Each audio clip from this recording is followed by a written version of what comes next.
அப்போஸ்தலனாகிய பவுல் கொரிந்தியருக்கு எழுதின முதலாம் நிருபம் 14ஆம் அதிகாரம் வசனங்கள் 1 முதல் கடைசி முடிய. அன்பை நாடுங்கள், ஞான வரங்களையும் விரும்புங்கள், விசேஷமாய் தீர்க்க தரிசன வரத்தை விரும்புங்கள். ஏனெனில் அந்நிய பாஷையில் பேசுகிறவன் ஆவியினாலே இரகசியங்களை பேசினாலும் அவன் பேசுகிறதை ஒருவனும் அறியாதிருக்கிறபடியினாலே அவன் மனுஷரிடத்தில் பேசாமல் தேவனிடத்தில் பேசுகிறான். தீர்க்க தரிசனம் சொல்லுகிறவனோ மனுஷருக்கு பக்தி விருத்தியும் புத்தியும் ஆறுதலும் உண்டாகத்தக்கதாக பேசுகிறான். அந்நிய பாஷையில் பேசுகிறவன் தனக்கே பக்தி விருத்தி உண்டாக பேசுகிறான். தீர்க்க தரிசனம் சொல்லுகிறவனோ சபைக்கு பக்தி விருத்தி உண்டாக பேசுகிறான். நீங்கள் எல்லாரும் அந்நிய பாஷைகளை பேசும்படி விரும்புகிறேன். ஆகிலும் அந்நிய பாஷைகளில் பேசுகிறவன் சபைக்கு பக்தி விருத்தி உண்டாகும்படிக்கு அர்த்தத்தையும் சொல்லாவிட்டால் தீர்க்க தரிசனம் சொல்லுகிறவன் அவனிலும் மேன்மையுள்ளவன். ஆதலால் நீங்கள் தீர்க்க தரிசனம் சொல்லுகிறவர்களாக வேண்டும் என்று அதிகமாய் விரும்புகிறேன். மேலும் சகோதரரே, நான் உங்களிடத்தில் வந்து உங்களுக்கு இரகசியங்களை வெளிப்படுத்துவதற்காவது அறிவுண்டாக்குவதற்காவது தீர்க்க தரிசனத்தை அறிவிக்கிறதற்காவது போதகத்தை போதிக்கிறதற்காவது ஏதுவானதை சொல்லாமல் அந்நிய பாஷைகளில் பேசினால் என்னாலே உங்களுக்கு பிரயோஜனம் என்ன? அப்படியே புல்லாங்குழல் சுரமண்டலம் முதலாகிய சத்தமிடுகிற உயிரில்லாத வாத்தியங்கள் தொனிகளில் வித்தியாசம் காட்டாவிட்டால் குழலாலே ஊதப்படுகிறதும் சுரமண்டலத்தாலே வாசிக்கப்படுகிறதும் இன்னதென்று எப்படி தெரியும்? அந்தப்படி எக்காலமும் விளங்காத சத்தமிட்டால் எவன் யுத்தத்திற்கு ஆயத்தம் பண்ணுவான்?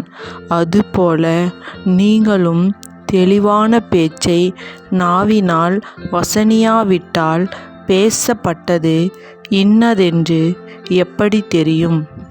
ஆகாயத்தில் பேசுகிறவர்களாயிருப்பீர்களே. உலகத்திலே எத்தனையோ விதமான பாஷைகள் உண்டாயிருக்கிறது. அவைகளில் ஒன்றும் அர்த்தம் இல்லாததல்ல. ஆயினும் பாஷையின் கருத்தை நான் அறியாமல் இருந்தால் பேசுகிறவனுக்கு அந்நியனாயிருப்பேன். பேசுகிறவனும் எனக்கு அந்நியனாயிருப்பான். நீங்களும் ஆவிக்குரிய வரங்களை நாடுகிறவர்களானபடியால் சபைக்கு பக்தி விருத்தி உண்டாகத்தக்கதாக அவைகளில் தேறும்படி நாடுங்கள்.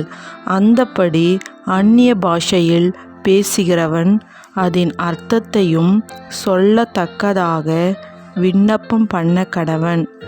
எண்ணத்தினாலெனில் நான் அந்நிய பாஷையிலே விண்ணப்பம் பண்ணினால் என் ஆவி விண்ணப்பம் பண்ணுமே அன்றி என் கருத்து பயனற்றதாயிருக்கும். இப்படி இருக்க செய்ய வேண்டுவதென்ன? நான் ஆவியோடும் விண்ணப்பம் பண்ணுவேன், கருத்தோடும் விண்ணப்பம் பண்ணுவேன். நான் ஆவியோடும் பாடுவேன், கருத்தோடும் பாடுவேன். இல்லாவிட்டால் நீ ஆவியோடு ஸ்தோத்திரம் பண்ணும்போது கல்லாதவன் உன் ஸ்தோத்திரத்திற்கு ஆமேன் என்று எப்படி சொல்லுவான்? நீ பேசுகிறது இன்னதென்று அவன் அறியானே. நீ நன்றாய் ஸ்தோத்திரம் பண்ணுகிறாய். ஆகிலும் மற்றவன் பக்தி விருத்தி அடைய மாட்டானே. உங்கள் எல்லாரிலும் நான் அதிகமாய் பாஷைகளை பேசுகிறேன். இதற்காக என் தேவனை ஸ்தோத்தரிக்கிறேன். அப்படி இருந்தும் நான் சபையிலே அந்நிய பாஷையில் 10,000 வார்த்தைகளை பேசுகிறதிலும் மற்றவர்களை உணர்த்தும்படி என் கருத்தோடே 5 வார்த்தைகளை பேசுகிறதே எனக்கு அதிக விருப்பமாயிருக்கும். சகோதரரே, நீங்கள் புத்தியிலே குழந்தைகளாயிராதேயுங்கள், துர்க்குணத்திலே குழந்தைகளாயும் புத்தியிலோ தேறினவர்களாயும் இருங்கள்.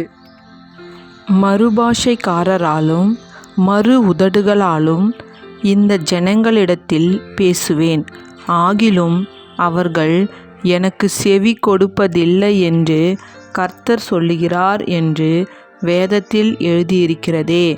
அப்படியிருக்க அந்நிய பாஷைகள் விசுவாசிகளுக்கு அடையாளமாயிராமல் அவ்விசுவாசிகளுக்கு அடையாளமாயிருக்கிறது. தீர்க்க தரிசனமோ அவ்விசுவாசிகளுக்கு அடையாளமாயிராமல் விசுவாசிகளுக்கு அடையாளமாயிருக்கிறது. ஆகையால் சபையார் எல்லாரும் ஏகமாய் கூடி வந்து எல்லாரும் அந்நிய பாஷைகளிலே பேசிக்கொள்ளும்போது கல்லாதவர்களாவது அவ்விசுவாசிகளாவது உள்ளே பிரவேசித்தால் அவர்கள் உங்களை பைத்தியம் பிடித்தவர்கள் என்பார்கள் அல்லவா? எல்லாரும் தீர்க்க தரிசனம் சொல்லுகையில் அவ்விசுவாசி ஒருவன் அல்லது கல்லாதவன் ஒருவன் உள்ளே பிரவேசித்தால் அவன் எல்லாராலும் உணர்த்துவிக்கப்பட்டும் எல்லாராலும் நிதானிக்கப்பட்டும் இருப்பான். அவனுடைய இருதயத்தின் அந்தரங்கங்களும் வெளியரங்கமாகும். அவன் முகங்குப்புற விழுந்து தேவனை பணிந்து கொண்டு தேவன் மெய்யாய் உங்களுக்குள்ளே இருக்கிறார் என்று அறிக்கையிடுவான். நீங்கள் கூடி வந்திருக்கிற போது உங்களில் ஒருவன் சங்கீதம் பாடுகிறான், ஒருவன் போதகம் பண்ணுகிறான், ஒருவன் அந்நிய பாஷைகளை பேசுகிறான், ஒருவன் இரகசியத்தை வெளிப்படுத்துகிறான், ஒருவன் வியாக்கியானம் பண்ணுகிறான். சகோதரரே, இது என்ன? சகலமும் பக்தி விருத்திக்கேதுவாக செய்யப்பட கடவது. யாராவது அந்நிய பாஷையிலே பேசுகிறதுண்டானால் அது 2 பேர் மட்டில் அல்லது மிஞ்சினால் 3 பேர் மட்டில் அடங்கவும். அவர்கள் ஒவ்வொருவராய் பேசவும் ஒருவன் அர்த்தத்தை சொல்லவும் வேண்டும். அர்த்தம் சொல்லுகிறவன் இல்லாவிட்டால் சபையிலே பேசாமல் தனக்கும் தேவனுக்கும் தெரிய பேசக்கடவன். தீர்க்கதரிசிகள் 2 பேராவது 3 பேராவது பேசலாம், மற்றவர்கள் நிதானிக்க கடவர்கள். அங்கே உட்கார்ந்திருக்கிற மற்றொருவனுக்கு ஏதாகிலும் வெளிப்படுத்தப்பட்டால் முந்தி பேசினவன் பேசாமல் இருக்க கடவன். எல்லாரும் கற்கிக்கிறதற்கு எல்லாரும் தேறுகிறதற்கும் நீங்கள் அனைவரும் ஒவ்வொருவராக தீர்க்க தரிசனம் சொல்லலாம். தீர்க்கதரிசிகளுடைய ஆவிகள் தீர்க்கதரிசிகளுக்கு அடங்கியிருக்கிறதே. தேவன் கலகத்திற்கு தேவனாயிராமல் சமாதானத்திற்கு தேவனாயிருக்கிறார். பரிசுத்தவான்களுடைய சபைகள் எல்லாவற்றிலேயும் அப்படியே இருக்கிறது. சபைகளில் உங்கள் ஸ்திரீகள் பேசாமல் இருக்க கடவர்கள். பேசும்படிக்கு அவர்களுக்கு உத்தரவில்லை. அவர்கள் அமர்ந்திருக்க வேண்டும். வேதமும் அப்படியே சொல்லுகிறது. அவர்கள் ஒரு காரியத்தை கற்றுக்கொள்ள விரும்பினால் வீட்டிலே தங்கள் புருஷரிடத்தில் விசாரிக்க கடவர்கள். ஸ்திரீகள் சபையிலே பேசுகிறது அயோக்கியமாயிருக்குமே. தேவ வசனம் உங்களிடத்தில் இருந்தா புறப்பட்டது? அது உங்களிடத்திற்கு மாத்திரமா வந்தது? ஒருவன் தன்னை தீர்க்கதரிசி என்றாவது ஆவியை பெற்றவன் என்றாவது எண்ணினால், நான் உங்களுக்கு எழுதுகிறவைகள் கர்த்தருடைய கற்பனைகள் என்று அவன் ஒத்துக்கொள்ள கடவன். ஒருவன் அறியாதவனாயிருந்தால் அவன் அறியாதவனாயிருக்கட்டும். இப்படி இருக்க சகோதரரே, தீர்க்க தரிசனம் சொல்ல நாடுங்கள். அந்நிய பாஷைகளை பேசுகிறதற்கும் தடை பண்ணாதிருங்கள்.